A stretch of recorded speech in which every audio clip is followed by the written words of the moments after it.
കേരള സർക്കാർ സഹകരണ വകുപ്പിന്റെ ഓണം സഹകരണ വിപണിയുടെ ജില്ലാതല ഉദ്ഘാടനം കട്ടപ്പനയിൽ നടന്നു. ഇടുക്കി എം.എൽ.എ. റോയ് കെ പൗലോസ് ഉദ്ഘാടനം ചെയ്തു. കട്ടപ്പന സർവീസ് സഹകരണ ബാങ്കിന്റെ നേതൃത്വത്തിൽ വെള്ളിയാങ്കുടി KSRTC ഡിപ്പോയ്ക്ക് സമീപമാണ് വിപണി പ്രവർത്തനം ആരംഭിച്ചത്.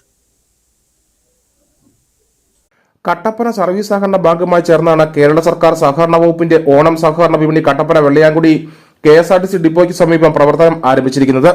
അരി, പഞ്ചസാര, ചെറുപയർ, കടല, ഉഴുന്ന്, വൻപയർ, തുവരപ്പരിപ്പ്, മുളക്, മല്ലി, വെളിച്ചെണ്ണ അടക്കം 13 ഇനം നിത്യോപയോഗ സാധനങ്ങൾ സബ്സിഡിയോടുകൂടി വിപണിയിൽ ലഭ്യമാണ്.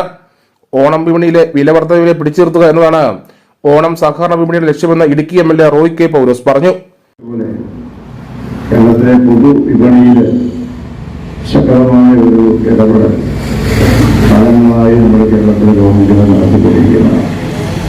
ആ ഇടപെടലുകൾ കൊണ്ടാണ് നമ്മുടെ നാട്ടില് ഓണക്കാലത്ത് അല്ലെങ്കിൽ ഉത്സവകാലങ്ങളിലൊക്കെ അമിതമായിട്ടുള്ള വിലക്കയറ്റം മാർക്കറ്റിൽ ഉണ്ടാകാതെ പിടിച്ചു നിർത്താൻ നമുക്ക് കഴിയുന്നത്. അത് തന്നെയാണ് ഈ ഓണച്ചന്തയുടെ എല്ലാം ഉദ്ദേശം. എല്ലാ ആഘോഷങ്ങളോടനുബന്ധിച്ച് നടത്തപ്പെടുന്ന ഗവൺമെന്റിന്റെ സബ്സിഡിയോടുകൂടി ഏറെ നഷ്ടങ്ങൾ പലപ്പോഴും സഹിച്ചാണ് കേരളത്തിലെമ്പാടും മുഖ്യമുള്ള ചന്തകളൊക്കെ നടത്തപ്പെടുന്നത്. പക്ഷെ ആ നഷ്ടത്തെക്കാൾ പ്രധാനമാണ് ഈ ആഘോഷ സമയങ്ങളിൽ ജനങ്ങളെ ചൂഷണം ചെയ്യാൻ അനുവദിക്കരുത് എന്നുള്ള ആ ഒരു വലിയ ലക്ഷ്യമാണ് ഇതിന്റെ എല്ലാം പിന്നിലുള്ളത് എന്ന് നമുക്കറിയാം.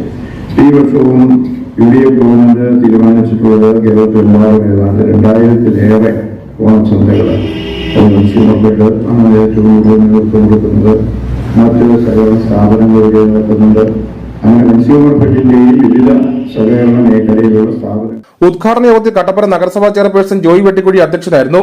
കട്ടപ്പന സർവീസ് സഹകരണ bank vice president Joy Kudakkachira, municipal കൌൺസിലർമാരായ advocate KJ Benny, Manoj Murali, Joy Anithottam, TJ Jacob, KK Anil, Roy Varghese, Anilkumar K, Biju K Varghese തുടങ്ങിയവർ സംസാരിച്ചു. News bureau Kattappana.